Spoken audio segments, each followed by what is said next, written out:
ဆွဲလန်းရာဆွဲလန်းစိတ်သူ့ပေါ်ထားရှိတဲ့ကျွန်တော်ရဲ့ဆွဲလန်းသောစိတ်ကျွန်တော်ရင်ထဲမှာပွင့်ပွင့်မရှိတဲ့ပန်းကလေးတစ်ပွင့်ဒီအေးတိုက်ရာလွင့်တဲ့ပန်းကလေးတစ်ပွင့်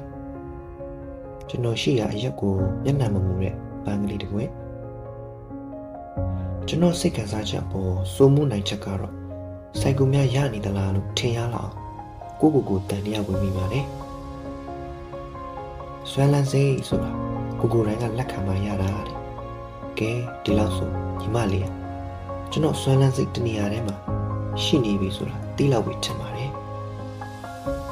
ကြပြားတွေစားတွေဖွဲ့ရတာမိုးရည်လို့မရှိပါဘူးဗျာကိုမျက်နှာတမိုးထားတဲ့ကောင်းမလေးကြောင့်စားဖွဲ့ရတာလားစိတ်ထဲပြောတာမရှိတော့ပါဘူးကျွန်တော်ရဲ့နေ့စဉ်လုပ်ထဲမှာညီမလေးကြောင့်ထိန်ရင်မယ်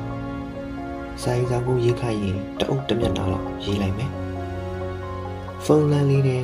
ညီမလေးကြောင့်တွေ့ရဆိုပြီးမှတ်ထားချစ်စရာဝတ်စုပုလေးတွေချစ်သူတွေဖြစ်ခဲ့ကြရင်ဆိုတဲ့စာကလေးနဲ့ပတ်စံလေးတွေလည်းစုထားသေးတယ်ရင်ထဲမှာပွင့်ပွင့်မရှိတဲ့မိန်းကလေးတယောက်ကြောင့်တွေးနေရရင်ကိုစိတ်ထဲမှာအလိုလိုပျော်မိပါတယ်ကျွန်တော်ရဲ့စိတ်ဆွဲလန်းရာကိုဖော်ပြပါဆိုရင်ညီမလေးရှိရာရက်ကိုမျက်နှာမူပြီးသူကြိုက်တဲ့ပန်းကလေးတစ်ပွင့်ရဲ့နာမည်တလောကောင်လုံးကြောင့်ကျွန်တော်အော်ပြမယ်နာမည်တက်ပြောပိုင်ခွင့်မရှိတဲ့ရှုံးသမားလေးတယောက်ဆိုဒီတစ်ခါလဲကျွန်တော်မှသူ့နာမည်ကိုဖော်ပြပိုင်ခွင့်မရှိပြန်ပါဘူး